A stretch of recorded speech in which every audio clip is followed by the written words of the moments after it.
अस्सलामु अलैकुम रहमतुल्लाह।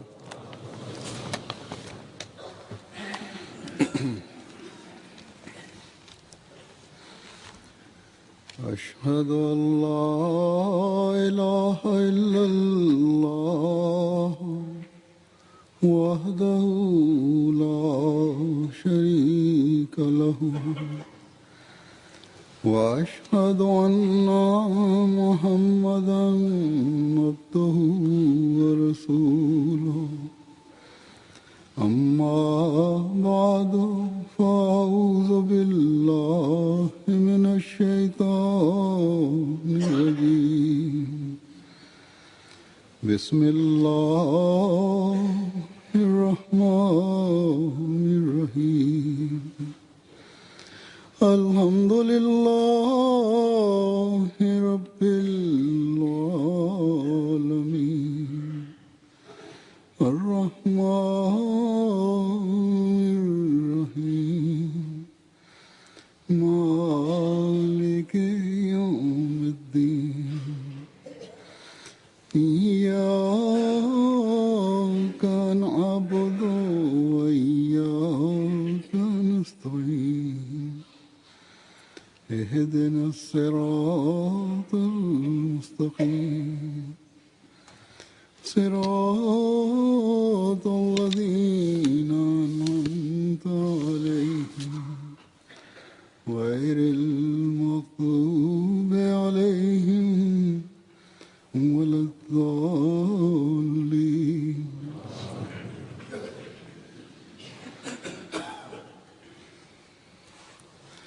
मैंने सहाबा हज़रत मसीह मौऊद अलैहिस्सलाम के वाक़या நான் ஹஜ்ரத் மஸீஹ் மவ்ஊத் அலைஹிஸ்ஸலாம் அவர்களது சஹாபாக்களின் சம்பவங்கள் மற்றும் அறிவிப்புகள் ஆகியவற்றை எடுத்து கூறும் தொடரை ஆரம்பித்திருக்கின்றேன்.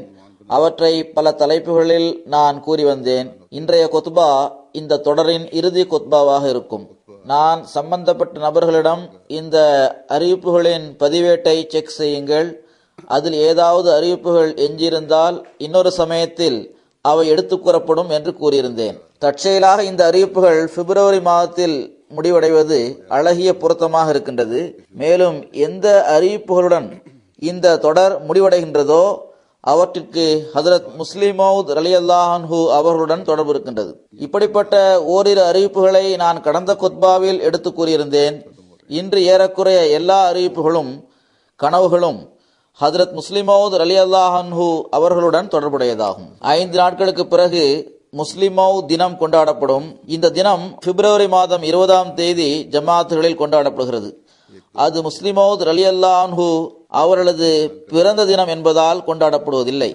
மாறாக பிப்ரவரி மாதம் 20ஆம் தேதி முஸ்லிம் மவ்ஊத் தொடர்பான முன்னறிவிப்பு ஹஜ்ரத் வாக்களிக்கப்பட்ட மஸீஹ் அலைஹிஸ்ஸலாம் அவர்கள் மூலமாக செய்யப்பட்டது. இந்த நாள் அந்த முன்னறிவிப்பு நிறைவேறிய நாளாகும்.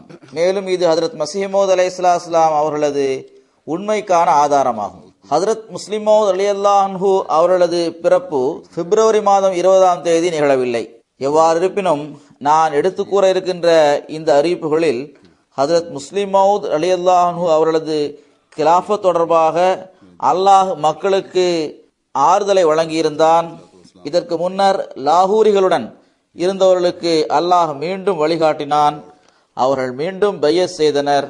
ஹஜ்ரத் முஸ்லிம் மவ்ஊத் ரலியல்லாஹு அன்ஹு அவர்கள் வாழ்ந்த அந்த காலகட்டம் மிகவும் கடினமான கவலைகள் நிறைந்த காலகட்டமாக இருந்தது. ஆரம்ப நாட்களிலேயே இந்த குழப்பம் தலை தூக்கியது. பிறகு அவர்களது கிராஃபத் சமயத்திலும் அது இருந்து வந்தது. பெரும் ஆலிம்கள் என்று அழைக்கப்பட்டவர்கள் ஹஜ்ரத் மஸீஹ் மவ்ஊத் அலைஹிஸ்ஸலாம் அவர்களுக்கு மிகவும் நெருக்கமானவர்களாகவும் இருந்தார்கள். அவர்கள் ஜமாத்தை விட்டு விலகி சென்று விட்டார்கள். அவர்கள் கருவூலங்களை எடுத்து சென்றனர். பிறகு பல சமயங்களிலும் உட்புற மற்றும் வெளிப்புற குழப்பங்கள் தலை தூக்கின. ஆனால் எல்லா சந்தர்ப்பத்திலும் அல்லாஹ்வின் உதவி அவர்களுடன் இருந்தது. இந்த உறுதிமிக்க எண்ணம் கொண்ட மனிதர் ஒவ்வொரு குழப்பத்தையும் கடினமான நிலைமையையும் வீரத்துடன் எதிர்த்து நின்றார்கள். அல்லாஹ் அருள் செய்தான். இறுதியில் அந்த ஜமாத் முன்னேற்றத்தை பெற்றது. இன்று அது எப்படி முன்னேறுகிறது என்பதை நாம் பார்க்கின்றோம். அதனுடன் இறைவனின் உதவி இருந்தது. அந்த ஜமாத்தில் இருந்த மக்கள் கிராஃபத்துடன் தொடர்புடையவர்களாக இருந்தார்கள். இப்போது இன்று நான் கூற வேண்டிய அறிவிப்புகளை கூறுகின்றேன். ஹஜ்ரத் ஷேக் முகமது இஸ்மாயில் சாஹிப் அவர்கள் 1894 ஆண்டு பையத் செய்தார். இவர்கள் கூறுகின்றார்கள், நான் இந்த கனவை ஹஜரத் முதலாவது கலீஃபா அவர்களின் வாழ்நாளில் பார்த்தேன். அது ஹஜரத் மஹமூத் அவர்களின் கிலாஃபத் தொடர்பானதாகும். ஹஜரத் முதலாவது கலீஃபா அவர்கள் காயமடைந்து நோய்வாய்ப்பட்டிருந்தார்கள். இரத்த அழுத்தம் காரணமாக அல்லது வேறு காரணங்களால் உடலில் வீக்கம் ஏற்பட்டிருந்தது. வயிறு கோளாறும் இருந்தது. எவ்வாறு இருப்பினும் அவர்கள் இந்த நோயால் துன்புற்றிருந்த சமயத்தில் நான் மஹமூதின் கைகளில் எனது கையை வைத்தவாறு நான் உங்களது முதல் அடிமையாவேன் என்று கூறினேன். அப்போது அவர்கள் என்னிடம் எனக்கு புரியவில்லை என்று கூறினார்கள். ஹதரத் ஷேக் யாக்கூப் அலி சாஹிப் இர்ஃபானி அவர்கள் தனக்கு இல்ஹாம் மூலமாகவும் கனவுகள் மூலமாகவும் நாம் மஹமூதை கலீஃபா ஆக்கிவிட்டோம் என்று கூறப்பட்டதாக கூறினார்கள். ஹதரத் அமீர் முகமது கான் சாஹிப் அவர்களது அறிவிப்புகளை கடந்த அறிவிப்புகளின் போதும் படித்துள்ளேன். அமீர் கான் சாஹிப் என்று பெயரை படித்தேன். இவர்களது உறவினர் ஒருவர் இவரது பெயர் அமீர் முகமது கான் சாஹிப் என்று தெரிவித்துள்ளார். அறிவிப்புகளில் ஆரம்பத்தில் அவற்றை எழுதியவர் அமீர் கான் என்று எழுதியுள்ளார். அறிவிப்புகளில் இவர்களது ஒரு கடிதம் பற்றிய குறிப்பு இருக்கின்றது. அந்த கடிதம் மூலமாக இவர்களது அசல் பெயர் அமீர் முகமது கான் ஆகும் என்று தெரிய வருகிறது. இவர்கள் 1903 ஆண்டில் பையத் செய்தார்கள். இவர்கள் கூறுகின்றார்கள், 1913 ஆண்டு நவம்பர் மாதம் 23ஆம் தேதி கனவில் மரம் ஒன்றை கண்டேன். அதன் பெரிய பெரிய உலர்ந்த காய்கள் தொங்கிக் கொண்டிருந்தன. அதன் சலசலப்பு மிகுந்த இரைச்சலாக இருந்தது. எவருடைய குரலையும் கேட்க முடியாத அளவுக்கு கூச்சல் இருந்தது. அப்போது அல்லாஹு தாலா மழை பொழியும்படி செய்தான். அதன் விளைவாக காய்ந்து போயிருந்த எல்லா காய்களும் உதிர்ந்து விட்டன. அப்போது ஹதரத் முஸ்லிம் மவ்ஊத் ரலியல்லாஹு அன்ஹு அவர்கள் கனவிலேயே ஷைத்தானின் வீடு சீர்குலைந்து விட்டது, அழிந்து விட்டது, இப்போது பூமியிலிருந்து பசுமையான தழைகள் முளைக்கும், வெற்றி பிறக்கும், கனிகள் உருவாகும் என்று கூறினார்கள். சிலர் இந்த காய்ந்து போன காய்களை சுட்டிக்காட்டியவாறு, நீங்கள் இவற்றை ஷைத்தானின் வீடு என்று ஏன் கூறினீர்கள் என்று கேட்டார்கள். இதற்கு ஹதரத் முஸ்லிம் மவ்ஊத் ரலியல்லாஹு அன்ஹு அவர்கள், இவற்றை நான் மட்டும் ஷைத்தானின் வீடு என்று கூறவில்லை, ஹதரத் மஸீஹ் மவ்ஊத் அலைஹிஸ்ஸலாம் அவர்களும் இவற்றை ஷைத்தானின் வீடு என்றே கூறியுள்ளார்கள் என்று கூறினார்கள்.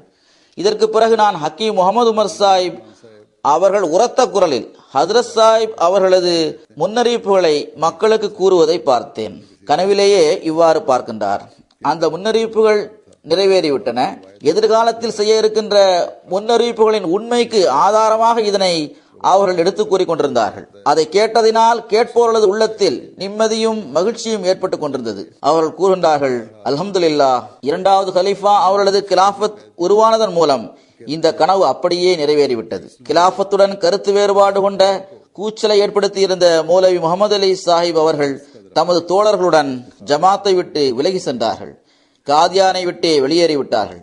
அவர்கள் வெளியேறிய பிறகு அஹ்மதியத் இரண்டாவது கிலாஃபத் மூலமாக முழு உலகிலும் பரவியது. ஹஜ்ரத் அமீர் முகமது கான் சாஹிப் அவர்களே கூறுகின்றார்கள், 1912 ஆண்டு பிப்ரவரி மாதம் 24ஆம் தேதி புதன்கிழமை இரவில் கனவில் ஹஜ்ரத் முதலாவது கலிஃபத்துல் மஸீஹ் அவர்கள் என்னிடம் ஹஜ்ரத் மஸீஹ் மவ்ஊத் அலைஹிஸ்ஸலாம் அவர்கள் செய்த முன்னறிவிப்புக்கு ஏற்ப வாக்களிக்கப்பட்ட அந்த அருளுக்குரிய நபர் வரும்போது அவர் சிம்மாசனத்தில் அமர வைக்கப்படுவார் என்று கூறினார்கள். முதலாவது கலிஃபா அவர்களின் வாழ்நாளில் இந்த கனவை இவர்கள் பார்த்தார்கள். இதற்கு நாங்கள் 5வது ஜார்ஜ் அவர்கள் ஆட்சி பொறுப்பில் அமர்ந்துள்ளார் என்பதை விளக்கமாக எடுத்துக்கொண்டோம். ஆனால் இப்போதுதான் வாக்களிக்கப்பட்ட அருளுக்குரிய நபர் சாஹிப்ஜாதா மியா மஹமூத் அகமது என்பது தெரிய வந்தது. சிம்மாசனத்தில் அமர்வது என்பது அவர்களது கிலாஃபத் ஆகும். பிறகு அவர்களது கிலாஃபத் காலகட்டத்தில் வானம் மற்றும் பூமியில் இருந்தும் மிகவும் வலுவான அடையாளங்கள் தோன்ற வேண்டுமே என்று சொன்னேன். பிறகு அடையாளமும் நிறைவேறிவிடும் என்பது புரிய வந்தது. பிறகு சாஹிப்ஜாதா சாஹிப் அவர்களது கிலாஃபத் பற்றி கூறும்போது ஹஜரத் முதலாவது கலீஃபா அவர்களது முகம் மகிழ்ச்சியில் திளைத்திருந்தது. அப்போது நானும் மகிழ்ச்சியடைந்து வாக்களிக்கப்பட்ட அந்த அருளுக்குரிய நபர் வெகு தொலைவில் உள்ள ஒரு காலத்தில் தோன்றுவார் என்றே கருதியிருந்தேன். அல்லாஹ்வுக்கு நன்றி, இந்த மகிழ்ச்சியான நேரம் எனது வாழ்நாளிலேயே எனக்கு கிடைத்து விட்டது. கனவிலே எனக்கு ஹஜ்ரத் மௌலவி சாஹிப் அவர்கள்தானே கலீஃபாவாக இருக்கின்றார்கள், மியா சாஹிப் எவ்வாறு கலீஃபா ஆகிவிட்டார் என்று நான் எண்ணுகின்றேன். அப்போது முதலாவது கலீஃபா அவர்கள் மிகவும் முதியவராக இருக்க போவதில்லை. ஏனென்றால் இறைவனுக்கு பிரியமானவர்கள் மிகவும் பலகீனமடைந்து தளர்வடைந்து போகின்ற நிலையில் உள்ள முதிய வயதை அடைவதில்லை என்று கனவிலேயே எனக்கு புரிந்தது. சிலர் வாக்களிக்கப்பட்ட அந்த நபர் யார் என்று கேள்வி எழுப்புகின்றனர். இவர்களுக்கு அந்த காலத்திலேயே இறைவன் அந்த நபர் யார் என்பதை பற்றி தெரிவித்து விட்டான். ஹதரத் ஹைருதீன் சாஹிப் அவர்கள் 1906ஆம் ஆண்டில் பையத் செய்தார்கள்.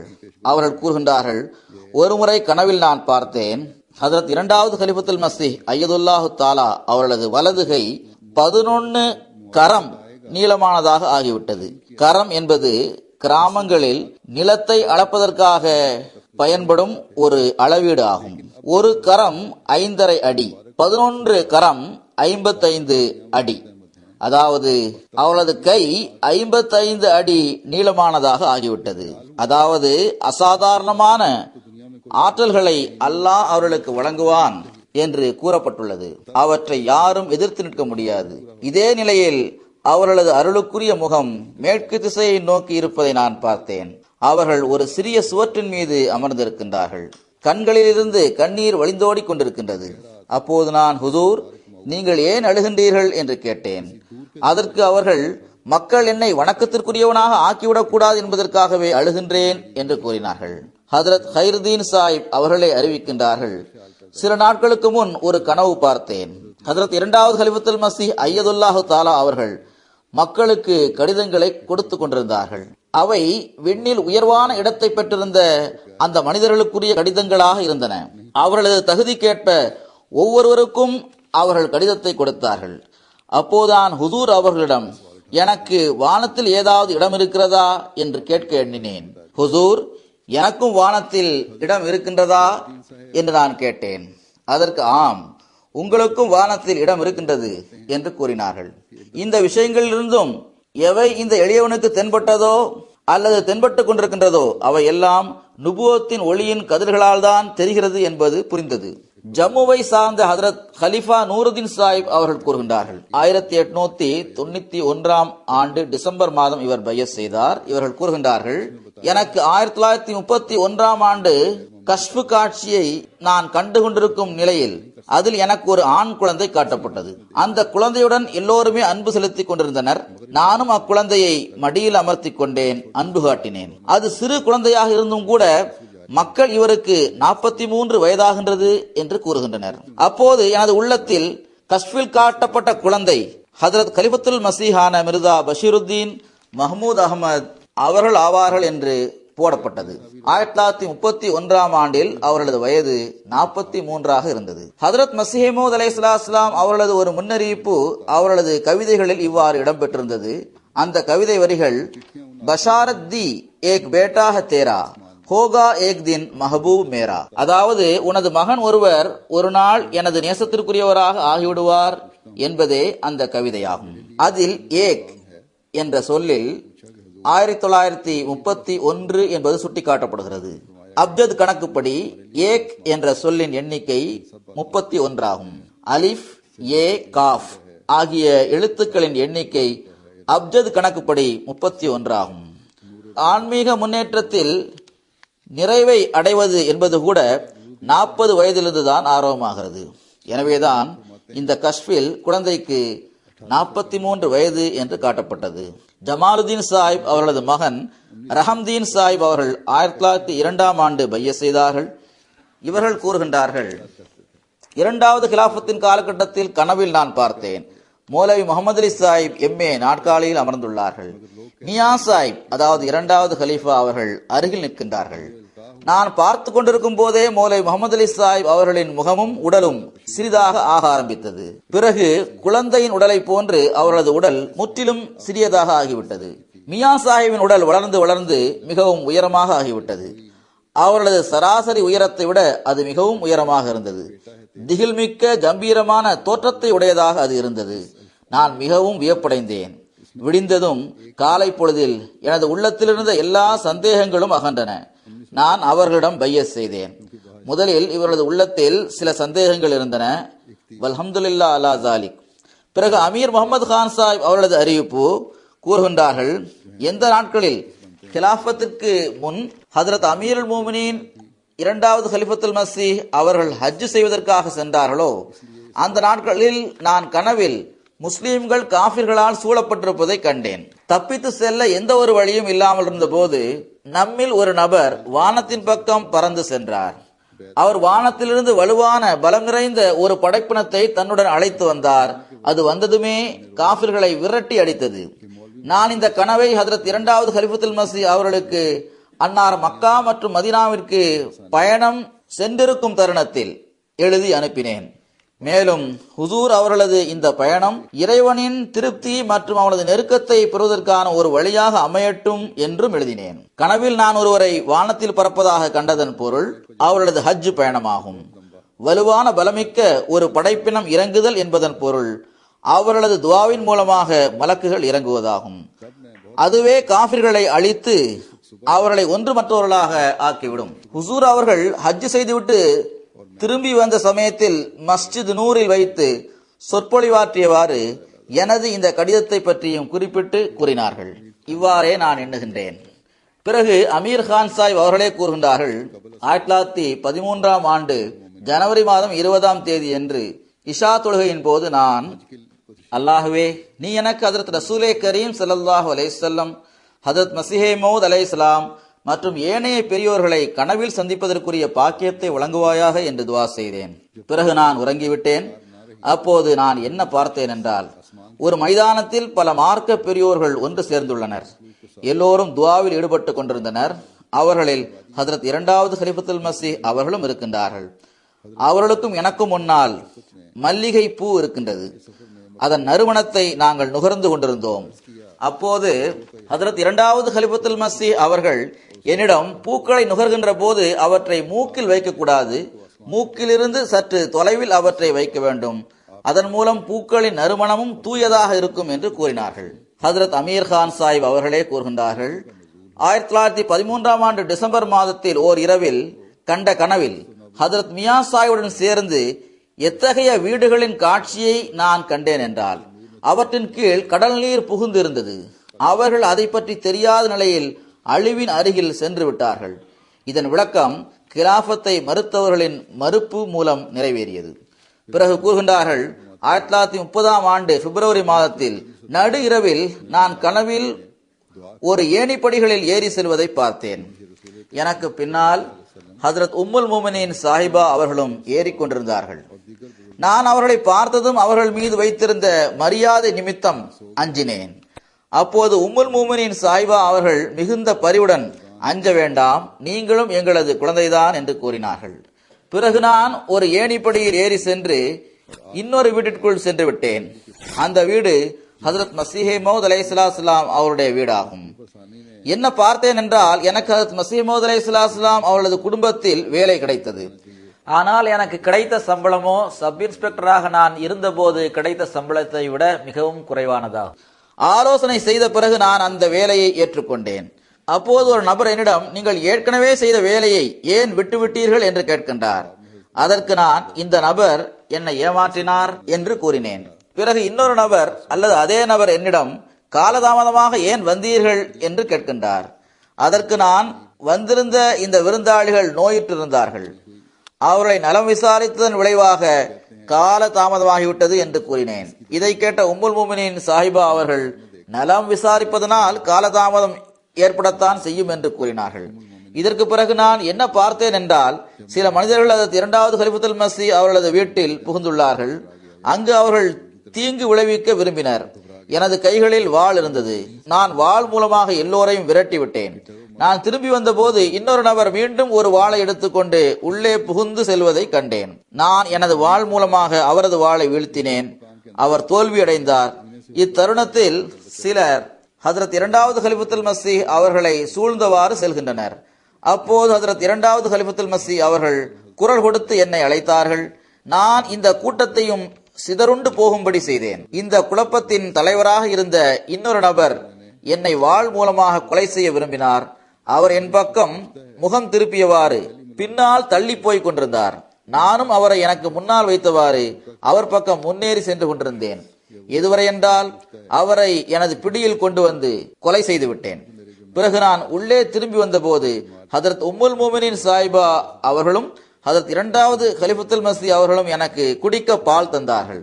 ஒரு நபர் நான் பால் அருந்துவதை பார்த்து, நீங்கள் ஏன் பால் குடிக்கின்றீர்கள் என்று கேட்கின்றார். அதற்கு நான், பால் தீயதா, பால் குடிப்பது மிகவும் நல்லது என்று கூறினேன். பிறகு எனது கண்கள் திறந்தன.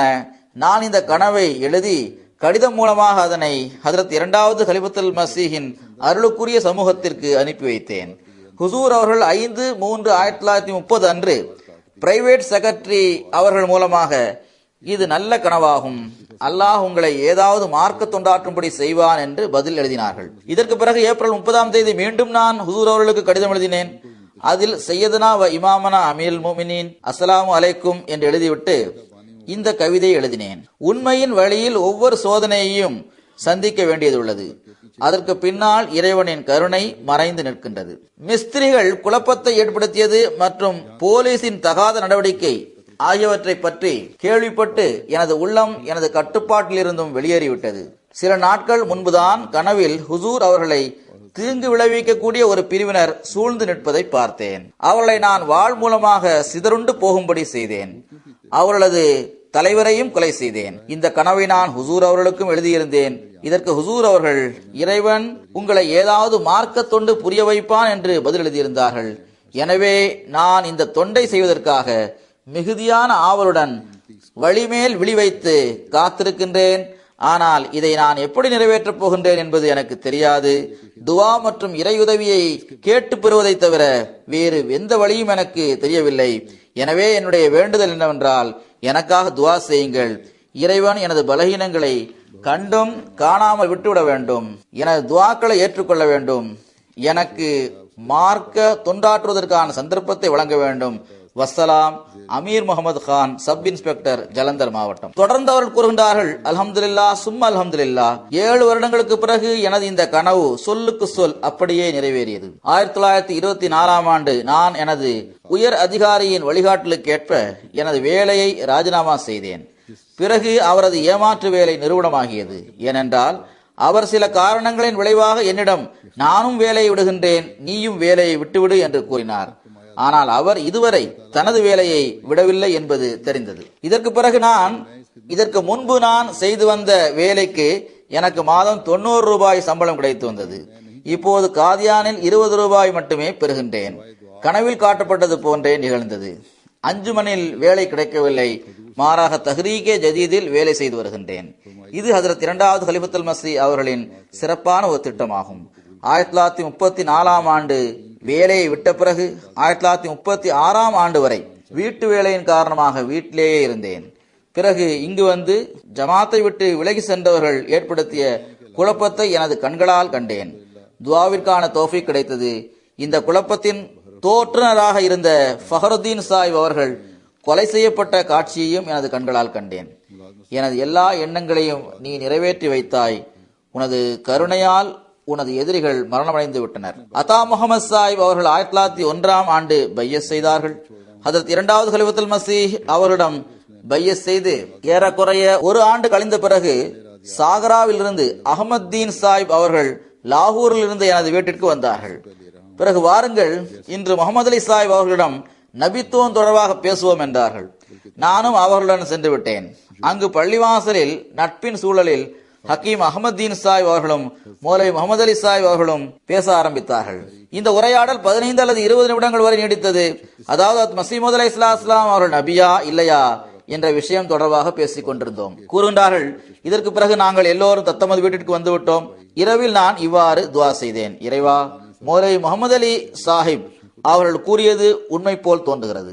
அதாவது ஹஜ்ரத் மஸீஹ் மவ்ஊத் அலைஹிஸ்ஸலாம் அவர்களது நபித்துவம் தொடர்பாக இவரை சந்தேகத்தில் ஆழ்த்திவிட்டார்.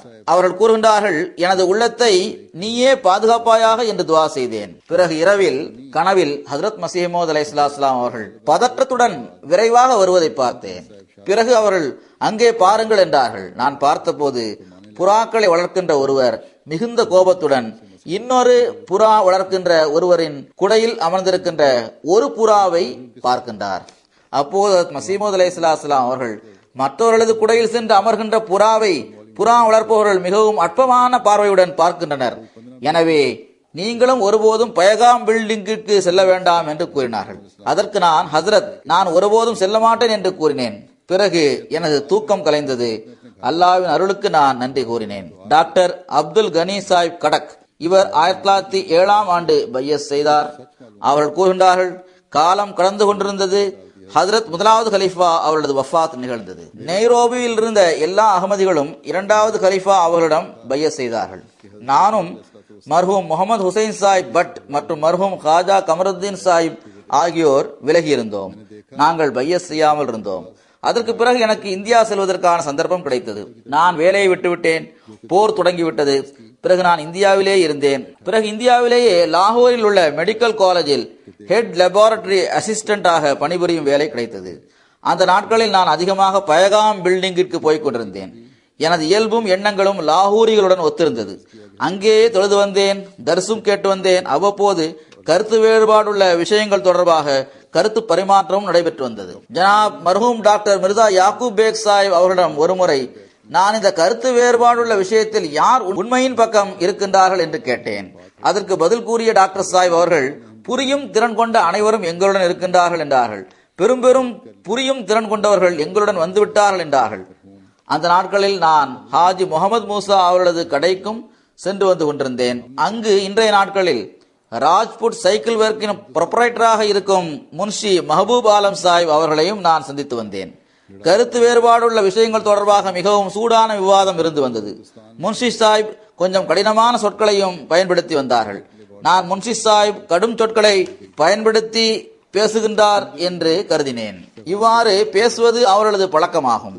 ஒருமுறை முன்ஷி சாஹிப் அவர்கள் என்னிடம், நீங்கள் பயகாம் பில்டிங்கில் என்ன செய்ய போகின்றீர்கள் என்று கேட்டார்கள். அதற்கு நான் திருக்குரான் தர்ஸ் கேட்பதற்காக செல்கின்றேன் என்று கூறினேன். முன்ஷி சாஹிப் அவர்கள், தினமும் நீங்கள் அங்கு திருக்குரான் தர்ஸ் கேட்கத்தான் செல்கின்றீர்கள், இன்று அதை கேட்பதற்கு எங்களுடன் வாருங்கள் என்று கூறினார்கள். அந்த நாட்களில் தொழுகை மர்ஹூம் மியான் சிராகுதீன் சாஹிப் அவர்களது வீட்டில் வைத்து நடந்தது. தர்சும் அங்குதான் கொடுக்கப்பட்டு வந்தது. மௌலவி குலாம் ரசூல் சாஹிப் ராஜிகி அவர்கள் தர்ஸ் கொடுத்து வந்தார்கள். முதல் முறையாக நான் சென்றபோது இரண்டாவது பாகமான யகூலுவின் முதல் ருக்குவிற்கான தர்ஸ் கொடுக்கப்பட்டது. மௌலவி குலாம் ரசூல் ராஜிகி சாஹிப் அவர்கள் உறுதியாகவும் ஆதாரங்களின் அடிப்படையிலும் தொடர்ச்சியாக பேசுவதை நான் பார்த்தேன். அவர்கள் கொடுத்த தர்ஸ் போன்று இதற்கு முன்னர் நான் ஒருபோதும் கேட்டதில்லை. முதலில் அவர்களது தோற்றத்தை பார்த்ததும் இந்த நபர் ஒரு விவசாயி என்றே எனக்கு தோன்றியது. அவ்வாறுதான் நான் நினைத்தேன், இவர் என்ன தர்ஸ் கொடுக்க போகின்றார் என்று எண்ணினேன். மௌலவி சாஹிப் அவரிடமிருந்து கருத்துக்கள் மற்றும் இறைஞானத்தின் ஆறு ஓடிக்கொண்டிருப்பதை நான் பார்த்தபோது எனது வியப்பிற்கு எல்லை இல்லாமல் போனது. பிறகு நான் முன்ஷி மஹபூப் ஆலம் சாஹிப் அவர்களிடம் மௌலவி சாஹிப் அவர்களை பற்றி புகழ்ந்து கூறினேன். அதை கேட்ட அவர்கள், உங்களது மௌலவி முகமது அலி சாஹிப் அவர்களும் இவரிடமிருந்துதான் திருக்குரானின் அறிவை பெற்றுக் கொண்டார்கள் என்று கூறினார்கள். அந்த நாட்களில் நான் சிறிது தடுமாற்றத்தின் நிலையில் இருந்தேன். அப்போது நான் ஒரு கனவு பார்த்தேன். பட்டாளாவில் உள்ள ஜாமியா பள்ளிவாசல் போன்று ஒரு பள்ளிவாசல் இருக்கின்றது. இந்த பள்ளிவாசலில் நடுவில் அமர்ந்திருக்கும் நிலையில் எனக்கு எங்கிருந்தாவது தண்ணீரை வாங்கி ஒலி செய்து தொழ வேண்டும் என்ற எண்ணம் ஏற்படுகின்றது. இங்குமங்கும் பார்த்துவிட்டு தண்ணீர் அங்கு இல்லை என்று நான் நினைத்தேன். பள்ளியில் அமர்ந்தவாறே அங்கு தண்ணீர் இல்லை என்று நினைக்கின்றார் கூறுகின்றார்கள். எனவே நான் தண்ணீரை தேடி சென்றேன். அப்போது பயகாம் பில்டிங்கின் பள்ளிவாசல் போன்று ஒரு பள்ளிவாசல் இருப்பது தெரிய வருகிறது. அங்கு தண்ணீர் பைப்புகள் இருந்தன. நான் அங்கு ஒலி செய்வதற்காக பைப்பை திறந்தேன். அப்போது முதலில் தூய்மையான தண்ணீர் வந்தது. உடனடியாக அதற்கு பிறகு அழுக்கு நிறைந்த தண்ணீர் வந்தது போன்று தெரிகிறது. பின்னர் அந்த தண்ணீரில் இருந்து பாசி வெளிப்பட்டது. அது எனது கைகளில் பட்டது. அது மிகவும் அழுக்கான தண்ணீராக இருக்கின்றது என்று நான் கூறுகின்றேன். அந்த தண்ணீரும் கூட நின்று விட்டது. அதற்கு பிறகு நான் ஏற்கனவே அமர்ந்திருந்த பள்ளிவாசலுக்கே திரும்பி செல்ல எண்ணினேன். உயர்வாக இருப்பதாக எனக்கு தோன்றிய அந்த சுவரின் மீது நான் ஏறுகின்றேன். டாக்டர் சையத் முகமது ஹுசைன் ஷா சாஹிப் பின்னாலிருந்து வந்து எனது கால்களை பற்றியவாறு, நீங்கள் ஏன் இங்கு வந்தீர்கள், மீண்டும் இங்கு வராதீர்கள் என்று கூறினார்கள். அவர் ஒலி செய்த அந்த பள்ளிவாசலை பற்றித்தான் கூறுகின்றார் என்று நினைக்கின்றேன். இங்கு ஏன் நீங்கள் வந்தீர்கள், மீண்டும் இங்கு வரக்கூடாது என்று கூறினார். அதற்கு நான் இங்கு வரவேண்டிய அவசியம் எனக்கு இல்லை என்று கூறுகின்றேன். அதற்கு பிறகு நான் அதே பள்ளிவாசலுக்கு திரும்பி சென்று விடுகின்றேன். அதாவது எங்கு முதலில் அமர்ந்திருந்தார்களோ அந்த பள்ளிவாசலுக்கே திரும்ப சென்று விட்டார்கள். கூறுகின்றார்கள், தூய்மையான தண்ணீர் நிரம்பியுள்ள தடாகம் ஒன்றை அங்கு நான் பார்த்தேன். அங்கு குலாம் ரசூல் சாஹிப் ராஜிகி ஒரு ஹதீஸ் நூலிலிருந்து தர்ஸ் கொடுத்து கொண்டிருந்தார்கள். அது கலர் பேப்பரில் அச்சிடப்பட்டிருந்தது. அடிக்குறிப்பும் அச்சிடப்பட்டிருந்தது. அப்போது நான், இங்குதான் அதிகமாக தண்ணீர் இருக்கின்றதே, முதலில் நான் இதை மறந்து இருந்து விட்டேனே என்று கூறுகின்றேன். பிறகு நான் எப்போது ஒலி செய்துவிட்டு கைகளை எடுத்தேனோ அப்போது மிஸ்திரி முகமது மூசா சாஹிப்பின் மகனான முகமது ஹுசைன் வாளை எடுத்துக்கொண்டு எனது தலைக்கு மேல் நிற்பதை பார்த்தேன். அப்போது நான், இவருக்கு இரண்டாவது கலிஃபாவிடமிருந்து என்னை பற்றி இவர் முனாஃபிக் ஆவார், எனவே இவர் கொலை செய்யப்பட வேண்டும் என்ற கட்டளை பிறப்பிக்கப்பட்டுள்ளது என்று எண்ணுகின்றேன். நான் முகமது ஹுசைன் அவர்கள் பக்கம் முகம் திருப்பியவாறு நான் அவரிடம், ஒரு மூமினை கொலை செய்வதற்காக நீங்கள் வாள் எடுத்துள்ளீர்கள், நான் மூமின் என்று உங்களுக்கு தெரியாதா என்று கேட்கின்றேன். இதற்கு பிறகு காட்சி மாறிவிட்டது. நான் கையில் வாளை எடுத்துக்கொண்டு நிற்பது போல் தெரிகிறது. சின்னஞ்சிறு சிறுவர்கள் சிவப்பு மற்றும் வெள்ளை நிற சீருடைகளை அணிந்தவாறு விதவையை போல் ஒப்பாரி வைத்து அழுகின்றனர். அது முஹர்ரமின் நாள் போன்று தெரிகிறது. நான் வாளை எடுத்துக்கொண்டு அந்த சிறுவர்களின் பக்கம் செல்கின்றேன். இங்கிருந்து சென்று விடுங்கள் என்று கூறுகின்றேன். அந்த சிறுவர்கள் ஓடிவிடுகின்றனர். அதற்கு பிறகு எனது மகன் அப்துல் கஃபூர் கான் அவர்களது வீட்டில் இருப்பதை போல் தெரிகிறது. அந்த வீட்டில் உள்ள அறையில் நுழைவதற்காக நான் செல்லும் போது போலீசின் சிப்பாய்கள் என்னை பரிசோதனை செய்ய வந்திருப்பது தெரிகிறது. என்னிடம் லைசன்ஸ் இல்லாத வாள்தான் இருக்கிறது, எனவே அதை தேடத்தான் இவர்கள் வந்துள்ளார்கள் என்று நான் எண்ணுகின்றேன். ஆனால் அப்போது இந்த வாளை நான் ஆப்பிரிக்காவிலிருந்து கொண்டு வந்துள்ளேன் என்று நான் எனது மனதில் நினைக்கின்றேன். இதற்கு பிறகு எனது கண்கள் திறந்து விட்டன. இந்த கனவை எனது சில நண்பர்களிடமும் நான் கூறினேன். அப்போது மிஸ்திரி முகமது மூசா சாஹிப் அவர்கள், அந்தோ நீங்கள் கனவிலேயே கொலை செய்யப்பட்டிருந்தால் அது மிகவும் நல்லதாக இருந்திருக்கும், நயவஞ்சகம் முற்றிலும் அழிக்கப்பட்டிருக்கும் என்று கூறினார்கள். இந்த கனவை பார்த்த பிறகும் இவர் பையஸ் செய்யாமல் இருந்தார். கூறுகின்றார்கள், அதற்கு பிறகு நான் ஹதரத் இரண்டாவது கலிஃபத்துல் மஸீஹ் அவரிடம் பையஸ் செய்தேன். பிறகு நான் இறைவனின் அருளால் ஜமாத் மீது உள்ள பற்றிலும் அன்பிலும் முன்னேறி இருந்தேன். ஹதரத் ஹைருத்தீன் சாஹிப் அவர்கள் கூறுகின்றார்கள், அகராரிகளின் குழப்பம் மேலோங்கிய போது நான் கனவில் பார்த்தேன். ஹதரத் அமீருல் மூமினீன் அவர்களது ஒரு பக்கத்தில் யூசுப் என்ற பெயருடைய ஒரு நபர் படுத்திருக்கின்றார், அடுத்த பக்கத்தில் ஷேர் முகமது என்பவர் படுத்திருக்கின்றார். அப்போது இறைவன், உண்மையிலேயே இவர் யூசுப் தான், ஆனால் சில மக்கள் ஹுசூர் அவர்களது முன்னேற்றத்தை கண்டு பொறாமையில் எரிகின்றார்கள், ஆனால் அவர்களுடன் வழக்கத்திற்கு மாற்றமான இறை சக்தி இருப்பதால் எரிகின்றவர்களால் எதுவும் செய்ய முடியாது. இந்த கனவு ஹஜரத் மஸீஹ் மவ்ஊத் அலைஹிஸ்ஸலாம் அவர்களது இந்த கவிதை கேட்பவே இருக்கின்றது. யூசுஃபை பற்றி கேள்விப்பட்டுள்ளீர்கள், அவர் கிணற்றில் விழுந்து விட்டார், பிறகு கிணற்றில் இருந்து வெளியே வந்து விட்டார், அவரது குரல் இதுதான் என்ற கவிதையும் அவர்கள் கூறினார்கள். ஹஜரத் டாக்டர் நியமத் கான் சாஹிப் 1896ஆம் ஆண்டில் பையத் செய்தார்கள். அவர்கள் அறிவிக்கின்றார்கள், இரண்டாவது கிலாஃபத்தின் காலம் வந்தபோது நான் பையத்திற்கான கடிதத்தை அமீருல் மூமினின் அவர்களுக்கு எழுதினேன். அந்த நாளில் நான் விடுப்பெடுத்துக் கொண்டு காங்கடா மாவட்டத்தில் உள்ள நாதூன் என்ற பிரதேசத்தில் உள்ள எனது வீட்டில் இருந்தேன். மௌலவி குலாம் ஹுசைன் சாஹிப் பெஷாவரி அவர்களது கடிதம் இவர்களுக்கு வந்தது என்று இவர்கள் கூறுகின்றார்கள். இவர்கள் சாஹிப்ஜாதா மிர்சா பஷீர் அஹமத் சாஹிப் அவர்களின் மாமனார் ஆவார்கள். ஆனால் ஆரம்பத்தில் இவர்கள் பையத் செய்யவில்லை, லாகூரிகளுடன் சென்று விட்டார்கள். அவர்கள் கூறுகின்றார்கள், அவர்களுக்கு வந்த அந்த கடிதத்தில் அவர்கள் செய்த பையத்தை விட்டு விலகி அதை முறித்துவிட வேண்டும் என எழுதப்பட்டிருந்தது. அதாவது இரண்டாவது கலிஃபாவிடம் செய்த பையத்தை முறித்து விடும்படி எழுதப்பட்டிருந்தது. நான் இவர்களுடன் நீண்ட காலம் தொடர்பு கொண்டிருந்ததால் உண்மையான நிலையை என்னால் புரிந்து கொள்ள முடியவில்லை. அதனால் நான் பையத்தை முறித்து கொண்டேன் என்ற அறிவிப்பை பயகாமி சுலஹ் என்ற பத்திரிகையின் வாயிலாக பிறருக்கு தெரியப்படுத்தினேன். அந்த பத்திரிகையில் அந்த அறிவிப்பை எழுதியிருந்தேன். பிறகு லாகூரிகளுடன் இணைந்திருந்தேன். ஆனால் இது அல்லாஹ்வின் அருளாகும். நைமார்களின் குடும்பம் தொடர்பாக எனக்கு முன்னர் இருந்து வந்த அதே எண்ணம் தான் இருந்தது. ஒருபோதும் அவர்கள் தொடர்பாக அவமரியாதையான சொற்கள் எனது நாவிலிருந்து ஒருபோதும் வரவில்லை. ஹஜரத் மஸீஹ் மவ்ஊத் அலைஹிஸ்ஸலாம் அவரது சந்ததிகள் ஹஜரத் இரண்டாவது கலிஃபத்துல் மஸீஹ் போன்றவர்கள் தொடர்பாக எவ்வித அவமரியாதையான சொற்கள் எனது நாவிலிருந்தும் வரவில்லை என்று இவர்கள் கூறுகின்றார்கள். இதே நிலை நீண்ட காலமாக இருந்து வந்தது. நான் ஏற்கனவே குறிப்பிட்ட மௌலவி குலாம் ஹுசைன் சாஹிப் அவர்கள் முதலில் பையத் செய்யவில்லை. 1940ஆம் ஆண்டில் தான் இவர் பையத் செய்தார். பையத் செய்தவர்களுடன் இணைந்து விட்டார். பிறகு காதியானிலேயே வந்து இருந்து விட்டார். அறிவிப்பாளர் கூறுகின்றார்கள், நான் லாகூரிகளின் 1-2 மாநாடுகளிலும் கலந்து கொண்டேன். 1930ஆம் ஆண்டில் அல்லது அதற்கு முன்னதாக நான் கனவில் பார்த்தேன், ஒரு பெரிய மாளிகை கடற்கரையில் இருக்கின்றது. கடல் அலைகள் மிகவும் வேகமாக அதன் மீது மோதுகின்றன. இதனால் பெரும் கூச்சல் நிலவுகிறது.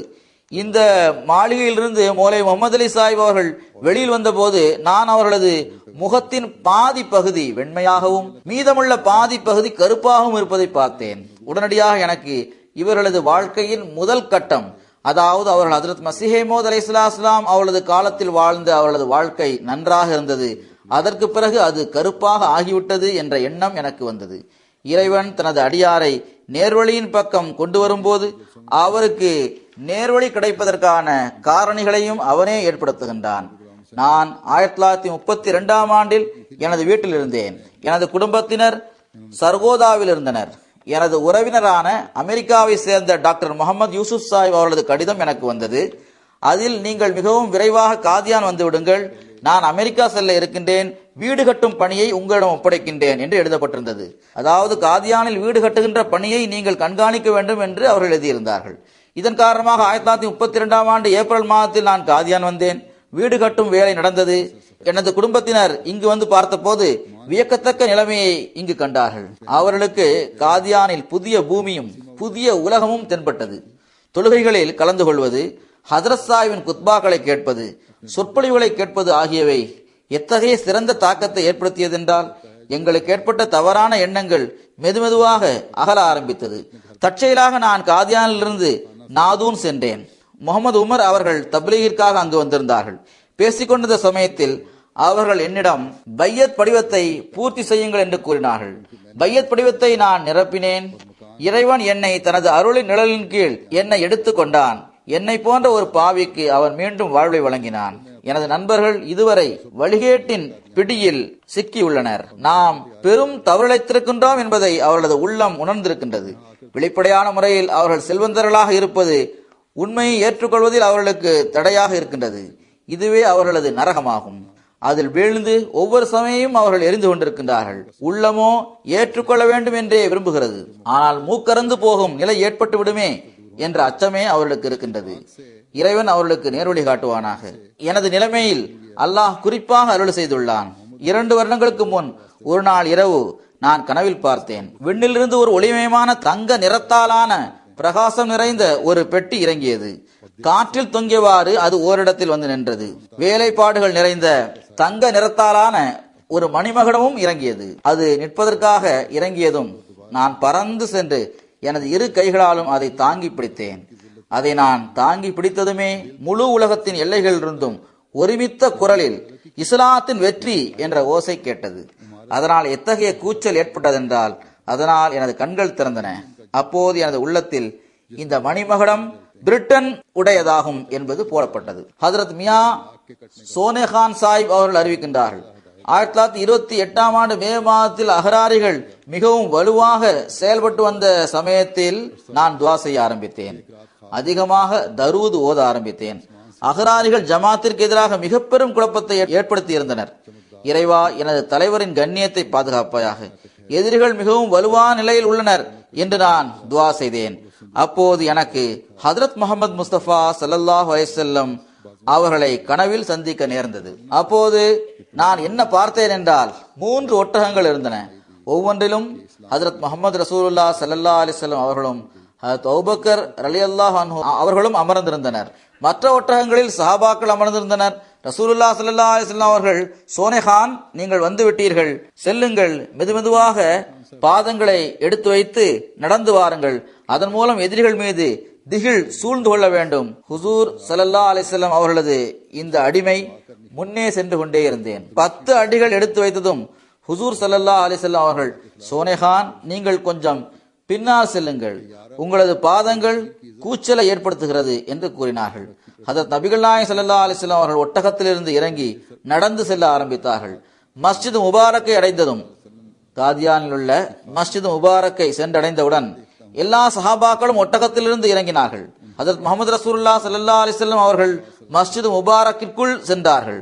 சஹாபாக்களும் மஸ்ஜித் முபாரக்கிற்குள் சென்றார்கள். அவர்களை அங்கு விட்டுவிட்டு பெருமானா ஸல்லல்லாஹு அலைஹி வஸல்லம் அவர்கள் மஸ்ஜித் முபாரக்கில் இருந்த ஜன்னல் வழியாக 2வது கலீஃபா அவளது வீட்டிற்கு வந்து சேர்ந்தார்கள். அத்துடன் இவர்களது கனவு முடிந்து விடுகிறது. ஹஜரத் ஹைருதீன் சாஹிப் அவர்கள் அறிவிக்கின்றார்கள், ஒருமுறை கனவில் காபூலின் அமீர் அவர்கள், நான் எனது பைசாவை அனுப்பிவிட்டேன், பின்னால் நானே வருகின்றேன் என்று கூறுவதை பார்த்தேன். மிஸ்திரிகள் குழப்பத்தை ஏற்படுத்திய போது, அதாவது மிஸ்திரிகள் குழப்பம் என்பது காதியானுக்கு உள்ளே நிலவிய குழப்பமாகும். இவர்கள் பெரும் கூச்சலை ஏற்படுத்தினார்கள். அப்போது நான் கனவில் ஹதரத் 2வது கலீஃபா அவர்கள் வானத்தில் உலாவுவதை பார்த்தேன். இதன் மூலம் அவர்களது தகுதி மிகவும் உயர்வானது. அதை அடைவது மிகவும் கஷ்டமானதாகும் என்பது எனக்கு தெரிய வந்தது. அது முடியாத காரியம் என்பது தெரிய வந்தது. உலகில் உள்ள மக்கள் எவ்வளவுதான் முயற்சி செய்தாலும் இறைவனது அருளால் அவர்களால் இவர்களுக்கு எந்த இழப்பை ஏற்படுத்திவிட முடியாது என்ற உறுதி எனக்கு ஏற்பட்டது. ஏனென்றால் அவர்களது அருளுக்குரிய பாதங்கள் மிகவும் உயர்ந்த இடத்தில் இருக்கின்றது. இந்நிலையானது ஹுசூர் அலைஹிஸ்ஸலாம் அவர்களது இந்த கவிதைக்கு ஏற்ப இருக்கின்றது. விண்ணில் தங்கி இருப்பவர்களுக்கு பூமியில் இருப்பவர்களுடன் என்ன தொடர்பு இருக்க முடியும்? ஹஜ்ரத் மியா சோனே கான் சாஹிப் கூறுகின்றார்கள், இப்போது நான் என் மீது வெளிப்படுத்தப்பட்ட இரண்டாவது கலிஃபத்துல் மஸீஹின் உண்மையை எடுத்துக் கூறுகின்றேன்.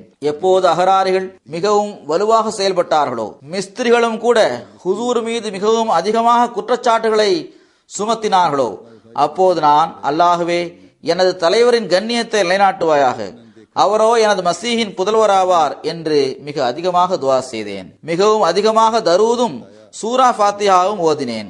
துவா செய்து கொண்டே இருந்தேன். கனவில் நான் பார்த்த உலகில் ஒரு நபர் என்னிடம் வந்தார். அவர் கிழக்கு பக்கம் புட்டான் காவோவில் மௌலவிமார்கள் வந்துள்ளார்கள். அவர்கள் அகமதிகளை வேரோடு அழித்துவிட வேண்டும் என்று எண்ணுகின்றனர் என்று கூறுகின்றார். இந்த அடியான் பரக்கத் அலி அஹமதி மற்றும் ஃபதஹ் அலி அஹமதி ஆகியோரை என்னுடன் அழைத்துக் கொண்டு மௌலவிகளிடம் செல்ல ஆரம்பித்தேன். அதாவது கனவில் இவர்கள் மௌலவிகள் இருக்கும் இடத்திற்கு செல்கின்றார்கள்.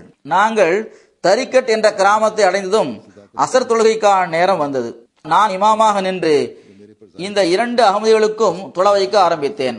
இத்தருணத்தில் ஹிரத் கான் குலாம் கோஸ் அகமதி அவர்களும் வந்தார்கள். நான் வானத்தின் பக்கம் பார்த்தேன். வானத்தில் இரண்டு சந்திரன்கள் இருந்தன. ஒரு சந்திரன் பிரகாசமாக இருந்தது.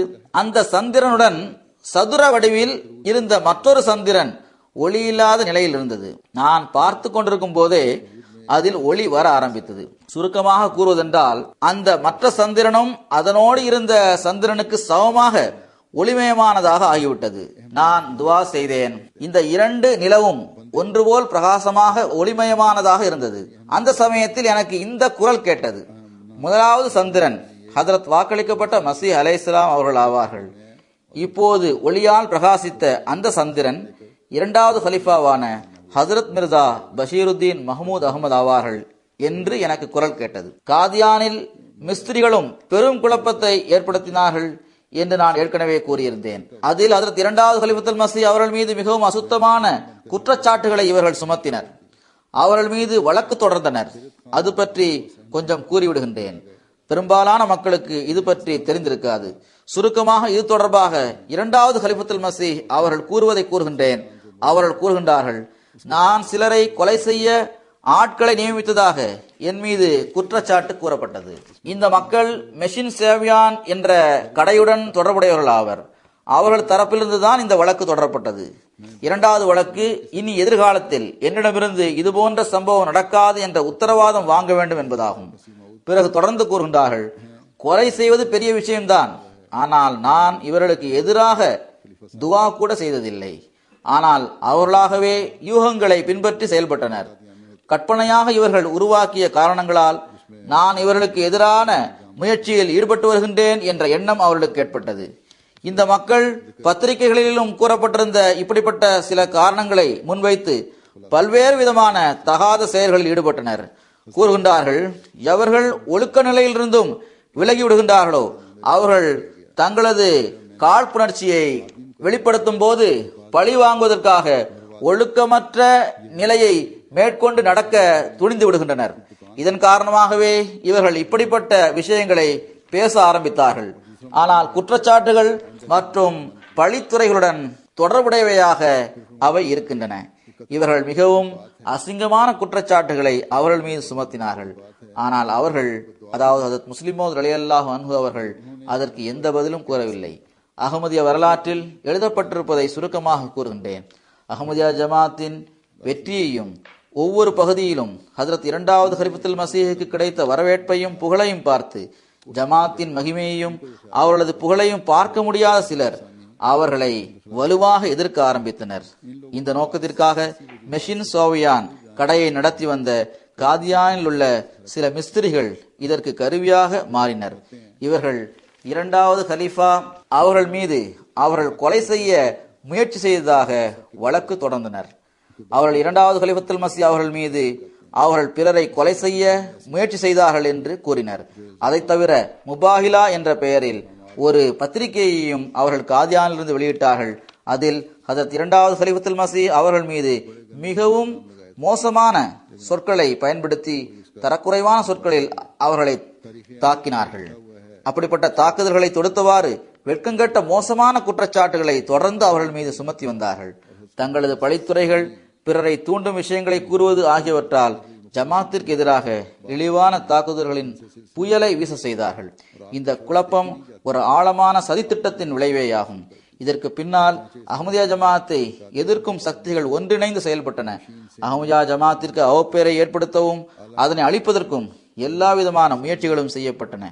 இந்த குழப்பம் அஹ்மதியத்தின் எதிரிகளின் அசுத்தமான எண்ணங்களை வெளிப்படுத்தி அவர்களின் திரையை அகற்றி காட்டியதுடன் அதன் மூலம் ஹஜரத் இரண்டாவது கலீஃபத்துல் மஸீஹின் உயர்வான மகிமையையும் அது வெளிப்படுத்தி காட்டியது.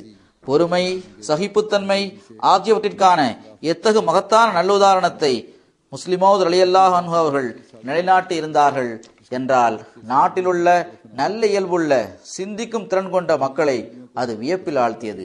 இவ்வாறு அசுத்தங்களை வெளிப்படுத்துவர்களுக்கு எதிராக தமது வெறுப்பை பலரும் வெளிப்படுத்தினர். இது தொடர்பான கருத்துக்களை பத்திரிகைகளும் எழுதின. ஹஜரத் இரண்டாவது கலீஃபத்துல் மஸீஹ் அவர்கள் 1927ஆம் ஆண்டு நடைபெற்ற ஆண்டு மாநாட்டில் இந்த குழப்பத்தை சுட்டிக்காட்டியவாறு தனது சொற்பொழிவில் இவ்வாறு கூறுகின்றார்கள்: இப்படிப்பட்ட விஷயங்கள் இறைவனின் நடைமுறைக்கேற்ப இறை இயக்கங்களுடன் இருந்து வரும். அவற்றை பார்த்து பயந்து விடக்கூடாது. நமது கடமை பணி செய்வதாகும். எதிரிகளின் தீங்கை கண்டு அஞ்சுவது நமது வேலை அல்ல. எந்த பொருள் இறைவனுடையதாக இருக்குமோ அதற்கு இறைவனே வெற்றியை வழங்குவான். தனது பொருளை அல்லாஹ் தானே முன்வந்து பாதுகாப்பான். அஹ்மதியா ஜமாத் ஒரு மனிதனுடைய ஜமாத்தாக இருந்தால் அது இந்த அளவு எவ்வாறு நிலைத்திருக்க முடியும்? இது இறைவனின் இயக்கமாகும். அவனே இதற்கு முன்பும் இவ்வியக்கத்தை பாதுகாத்தான். எதிர்காலத்திலும் அவனே இதை பாதுகாப்பான் இன்ஷா அல்லாஹு தாலா. உயர்வான அமைதி நிறைந்த, நட்பாக்கியமுள்ள, முன்னேற்றம் நிறைந்த ஒரு காலகட்டம் விரைவில் வர இருக்கின்றது. ஜமாத் எவ்வாறு முன்னேறுகிறது என்பதை பார்ப்பேன் என்று கூறுபவர் கூறுகின்றார். எனது இறைவனின் சொல் நிறைவேறுகிறதா அல்லது அந்த நபரது சொல் நிறைவேறுகிறதா என்பதை நானும் பார்ப்பேன். பிறகு அந்த குழப்பமும் வியக்கத்தக்க வகையில் முடிவுக்கு வந்தது. எவர்களுக்கு அரசு பணியாளர்கள் இவ்விஷயத்தில் உதவி செய்து வந்தார்களோ அவர்கள் அந்த அரசாங்கத்திற்கே எதிராக செயல்பட ஆரம்பித்தனர். இறைவனின் வார்த்தைகள் நிறைவேறியதை ஒரு உலகம் கண்டுகொண்டது. இந்த குழப்பம் இறுதியில் மரணித்து விட்டது. மிகவும் மோசமான நிலையில் அந்த குழப்பம் மரணித்தது. இப்போதும் கூட ஜமாத்திற்கு எதிராக செயல்படுகின்ற திட்டங்கள், சூழ்ச்சிகள் ஆகியவற்றிற்கு அரசாங்கம் உதவி செய்தால் பிறகு இப்படிப்பட்ட திட்டங்களை செயல்படுத்துபவர்கள் அரசாங்கத்திற்கு எதிராகவும் செயல்பட ஆரம்பித்து விடுவர். இதைத்தான் நாம் பார்த்துள்ளோம். அல்லாஹ் ஜமாத்தை எல்லா விதமான தீங்குகளிலிருந்தும் பாதுகாப்பாக வைப்பானாக. நமக்கு முன்னேற்றத்தை காட்டிக்கொண்டே செல்வானாக. நான் குறிப்பிட்டு கூறியுள்ள இந்த சஹாபாக்களின் தகுதியை அல்லாஹ் உயர்த்துவானாக. இவர்களது சந்ததிகளை எப்போதும் இவர்களது துவாக்களுக்கு வாரிசாக்குவானாக. இவர்களது பாதங்களின் அடிச்சுவட்டை பின்பற்றி செல்வதற்கான தௌஃபீக்கை இவர்களுக்கு வழங்குவானாக. ஜமாத்தில் உள்ள எல்லா நபர்களையும் எல்லா விதமான தீங்குகளிலிருந்தும் குழப்பங்களிலிருந்தும் அல்லாஹ் பாதுகாப்பானாக. அஹ்மதியா கிலாஃபத்துடன் வலுவான தொடர்பை நிலைநாட்டுவதற்கான தௌஃபீக்கை எல்லோருக்கும் அல்லாஹ் வழங்குவானாக. இன்றும் ஜும்மா தொழுகைக்கு பிறகு ஜனாசா காயிப் தொழுகையை தொழ வைப்பேன். ஜங்கு மாவட்டத்தை சார்ந்த மதிப்புக்குரிய சர்தார் முகமது பர்வானா சாஹிப் அவர்கள் தமது 73வது வயதில் 2013ஆம் ஆண்டு பிப்ரவரி மாதம் 7ஆம் தேதி வஃபாத்தாகிவிட்டார்கள். இன்னா லில்லாஹி வ இன்னா இலைஹி ராஜிஊன். அஹமது கான் பர்வானா சாஹிப் இவர்களது தந்தையார் ஆவார்கள். இவர்கள் ஷேரா என்ற இடத்தில் வாழ்ந்து வந்தார்கள். 1950களில் இவர் ஹஜரத் இரண்டாவது கலீஃபத்துல் மஸீஹ் ரலியல்லாஹு அன்ஹு அவர்களது காலத்தில் பையத் செய்தார்கள். அப்போது ஏறக்குறைய இவர்களுக்கு வயது 10 இருக்கும். சிறு வயதிலிருந்தே இவருக்கு தப்லீக் செய்வதில் மிகுந்த ஆர்வம் இருந்தது. கடைசி வரை அந்த ஆர்வம் குறையவே இல்லை. குறிப்பிடத்தக்க அளவில் அவர்களது உலக கல்வி இருக்கவில்லை. ஆனால் ஹஜரத் வாக்களிக்கப்பட்ட மஸீஹ் அலைஹிஸ்ஸலாம் மற்றும் கலீஃபாக்களின் நூல்களையும், குறிப்பாக இரண்டாவது கலீஃபத்துல் மஸீஹ் அவரது நூல்களையும் மிகுந்த ஆழமான பார்வையுடன் இவர்கள் படித்து வந்தார்கள். கிராமப்புற சூழலுக்கு ஏற்பவும் அங்குள்ள மக்களது இயல்புக்கு ஏற்பவும் அஹ்மதியத்தின் உண்மை தொடர்பான ஆதாரங்களை இவர்கள் தயார் செய்திருந்தார்கள். அதை உள்ளூர் மொழியான ஜங்கு மொழியில் எடுத்து கூறுவார்கள். அதை கேட்பவர்கள் அதனால் சிறந்த தாக்கத்திற்கு ஆளானார்கள். ஜங் ஜமாத்தின் தரப்பிலிருந்தும் அவர்கள் பல்வேறு முனாசராக்களில் கலந்து கொள்வதற்காக அனுப்பி வைக்கப்பட்டார்கள்.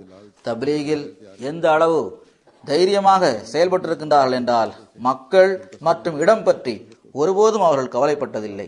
எதிரிகளுக்கு மத்தியில் தயக்கமின்றி அவர்கள் செல்வார்கள். அகமதியத்தின் உண்மையை வெளிப்படுத்தி கூறுவார்கள்.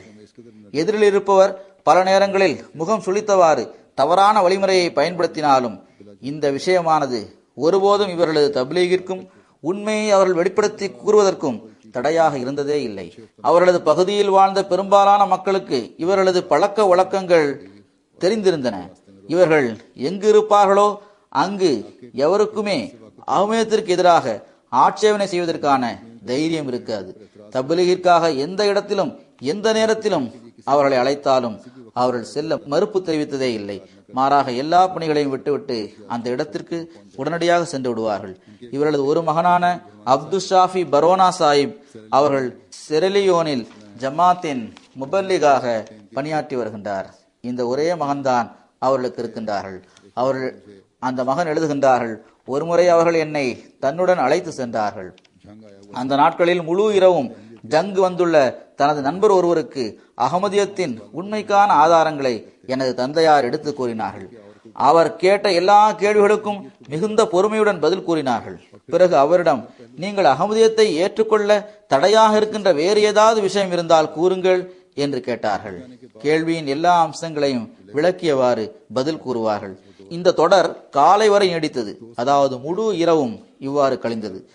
அந்த நபர் தனது பகுதிக்கு திரும்பி சென்ற பிறகு அவர்களது இந்த நண்பர் பையஸ் செய்து விட்டார். பிறகு வீட்டில் உள்ளவர்களுக்கு அவர் ஒரு கடிதம் எழுதியுள்ளார்.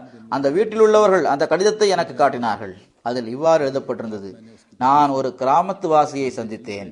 அவர் நாள் முழுவதும் விலங்குகளை பராமரிப்பதையே நான் பார்த்து வருகின்றேன். ஆனால் ஓர் இரவில் நான் அவர் கூறிய விஷயங்களை கேட்டேன். அப்போது அறிவின் ஒரு நதியாக அவரை நான் கண்டேன். இந்த எல்லா அறிவும் ஹஜ்ரத் வாக்களிக்கப்பட்ட மசீஹ் அலைஹிஸ்ஸலாம் அவர்களது நூல்களை மீண்டும் மீண்டும் படித்ததன் மூலமாகவே அவருக்கு கிடைத்தது. இவர்களுக்கு ஒரு மகனும் ஒரு மகளும் இருக்கின்றார்கள். ஒரே மகன் ஜமாத்தின் முபல்லிகாக இருக்கின்றார். செரலியோனில் பணிபுரிந்து வருகின்றார். கடந்த வாரம் அங்கு மாநாடு நடைபெற்றுக் கொண்டிருந்தது. அது தொடர்பான பணிகளில் ஈடுபட்டிருந்ததாலும் தவிர்க்க முடியாத வேறு காரணங்களாலும் இவர்கள் தந்தையாரை பார்ப்பதற்கு செல்ல முடியவில்லை. தனது தந்தையாரின் ஜனாதாவில் இவர்களால் கலந்து கொள்ள முடியவில்லை. மாநாட்டு பணிகளில் ஈடுபட்டிருந்த காரணத்தால் இவர் தமது வீட்டிற்கு செல்வதற்கான அனுமதியை கூட என்னிடம் கேட்கவே இல்லை. அல்லாஹ் இவரது தந்தையின் விருப்பத்திற்கேற்ப ஜமாத்திற்கு தன்னலமற்ற சேவை செய்வதற்கான தௌஃபீக்கை இவர்களுக்கு வழங்குவானாக. வாழ்க்கையை அர்ப்பணித்துள்ள இவருக்கு பொறுமையையும் தைரியத்தையும் வழங்குவானாக. தனது தந்தையாரின் துவாக்களுக்கு இவர்களை வாரிசாக்குவானாக. அல்லாஹ் மர்ஹூமுடன் மன்னிக்கும் தன்மையுடன் நடந்து கொள்வானாக. இவர்களது தகுதிகளை உயர்த்துவானாக. இவர்களுடன் தொடர்புடைய அனைவருக்கும் அழகிய பொறுமையை கடைபிடிப்பதற்கான தௌஃபீக்கை வழங்குவானாக.